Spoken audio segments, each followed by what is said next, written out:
Well, Heather, let's talk about human trafficking. What is it?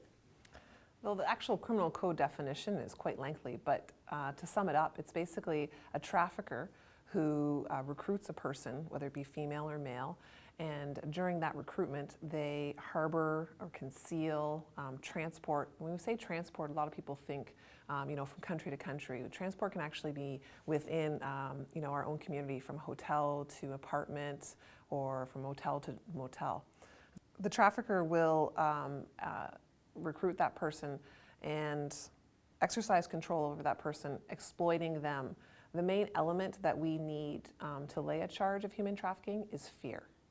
Whether that be fear for their personal safety, fear for a family member, or fear of what will happen if they ever try to leave. So does this human trafficking actually happen within our community? Absolutely, it's happening in the region of Peel.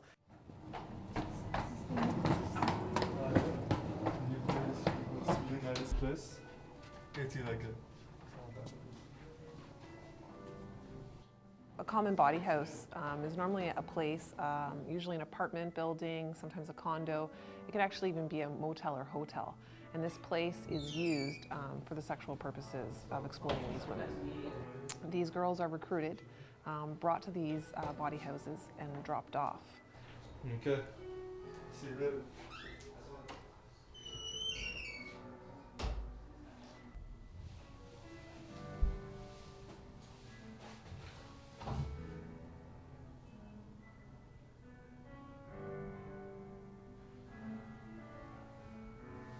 Some of the signs for citizens to look out for would be if you reside in a condo or apartment building and you see a frequent of male visitors coming to that specific apartment all hours of the day. They tend to be later in the evening, 1 to 5 o'clock in the morning. A lot of these visitors are sometimes intoxicated by alcohol or drugs. You'll notice that some of these body houses, they identify the door for these johns by usually hanging something, a wreath or flowers on the door. You might get these johns knocking on the wrong apartment due to their intoxication or lack of communication.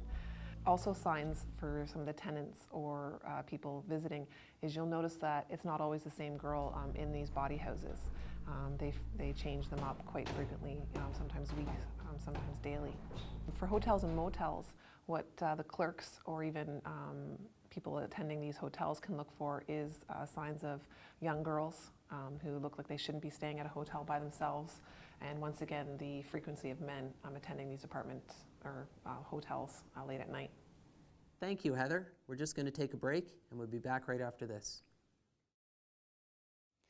In the last segment, we heard some of the details of how young women are set up in a body house. Next, our Vice Unit Officer outlined some tips for apartment landlords to watch out for. We find what management or landlords can look for is the person who signs up for the apartment will generally not live in that apartment. They will only see them that one time, maybe once a month to bring in the check. They'll also notice that the girl that is staying in the apartment does change up frequently. They'll notice different girls, sometimes multiple girls. They're going to notice what's in the apartment. It's usually sparse furniture. The bedrooms will have maybe a mattress on the floor. The windows have been blacked out by either garbage bags or heavy drapery. Are these girls mostly from Canada or from elsewhere in the world? For the common body houses that we have in the region of Peel, we're finding that a lot of these women are of Asian descent. They're coming over with a visitor's visa or a work visa, and they're being brought into this industry. How do they convince these teens, to get involved in this, and what warning signs should parents maybe be watching out for? We refer to that as the grooming stage. Hey, young lady, where do you think you're going so late at night on a school night? I'm just going to go meet some friends for coffee. I won't be late. What friends? Mom, really? Kate, this is 3 days this week. I don't know where you're going, I don't know who you're going with, and this isn't working for me.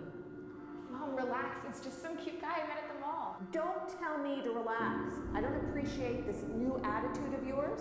Why are you treating me like a child? I'm 16. Where did you get that phone? Where did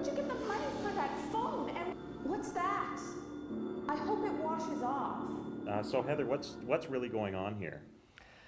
Like the video displays, what's happening here is that daughter is being groomed. She's probably recently been picked up from a mall, out with her friends, and this trafficker or pimp that we refer to has identified her as a possible victim.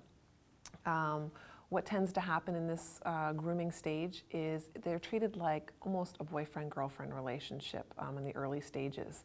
You know, they're being bought perfume and jewelry and expensive clothing, you know, cell phones. A lot of times you'll see I call them children, these girls will have a tattoo. This tattoo will be a representative of their trafficker, kind of identifying who they are on this girl's body. The trafficker's goal is to pull these girls away from their family. They'll delete any contacts that they have in their phone. They limit their time with their family. These girls, you'll notice, are starting to dress more provocative. They've got clothes hidden in, you know, secret compartments in their bedroom, things like that. Okay.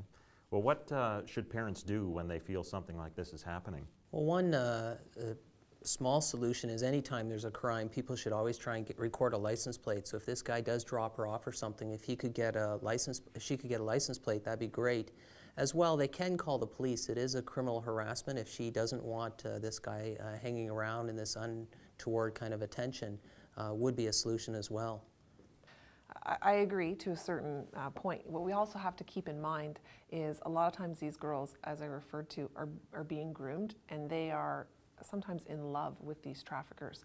And a criminal harassment might not be the step that the parents want to proceed with, just because that might just ultimately push their daughter away finally. What we need to have the parents do is keep an open communication with their daughters. The road that these girls are going down to into the sex industry and some of the things that they're doing is quite embarrassing.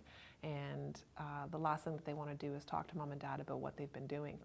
Okay, so which is the right answer there? Well, there's no right or wrong answer. It'll just depend on the circumstances. So Heather, what signs should teen girls be watching out for? Ultimately, the key thing I always say is if it's too good to be true, it's not. The girls need to look out for how much control are these men pulling over them, the lack of contact with their family. They'll notice an increase that, you know, at first they can, you know, call their mom whenever they want. Then it's like, well, no, don't call her because she's going to want you to come home. Also, to keep in mind the age of the man. What does he actually do? Does he go to school? Does he work? How much is he telling you about his own personal life? And ultimately, why would your boyfriend want you to have sex with multiple different men? Welcome back. Our subject today is human trafficking, and in the next segment, we'll hear how foreign domestic workers can be exploited. So what other types of human trafficking exist in Canada? Another type of human trafficking is domestic nanny abuse. What kinds of things happen there? Are the nannies on contract, aren't they? Yes, they are, and that's often where the problem starts. A lot of these women are brought over under the false pretense of a contract. These contracts sometimes are not in their native language, or they're misled as to what exactly they'll be doing when they come over to Canada. Sometimes the employer has multiple expectations of these. I was told to take care of 2 children, and it was 40 hours a week, and I should get $1,500 a month. You're going to be looking after 6 kids. But I was never told that. No, you're looking after 6 kids and cleaning an apartment, and also one down the hall needs to be cleaned, and that will be all in your job. But I was never told that. Well, that is what it's going to be now. So Heather, what types of things should citizens look out for? Like other human trafficking cases, the body houses, the sex trade, domestic abuse for nannies, they all have a similar connection. These people are being brought over under false pretenses. They're lied to about what they're going to be doing. So in the cases for domestic help, a lot of times you're going to be seeing these people do things that they shouldn't be doing. You know, cleaning off someone's car, cleaning other people's houses for, you know, their employers. A lot of things that people need to look out for are the living conditions of the domestic help. They're less than ideal. These nannies tend to work excessive hours, and they have additional children, almost like a daycare provider. What frame of mind would these nannies be in to stay in that situation? A lot of them feel helpless. They've come over from a foreign country. They have no family here. Some of them probably speak little English. The employers have sometimes taken away their identification, passport, travel documents as a means of hold over that person. These women, generally, they can communicate within their own community. They can discuss with other nannies the situation that they're in, and hopefully someone can identify if one of them isn't help, that they could contact police or call Crime Stoppers for help. Heather, do you have any success stories for human trafficking in relation to something that's been really positive from Crime Stoppers? We do. We receive several tips from Crime Stoppers about possible girls being trafficked in the sex trade. And one particular case, we did receive information and were successful in identifying that girl and charging her trafficker. She was removed from the sex trade industry and has left the industry completely, has gone back to school, and is now reconnecting with her family. That's great. Wow, that's really good.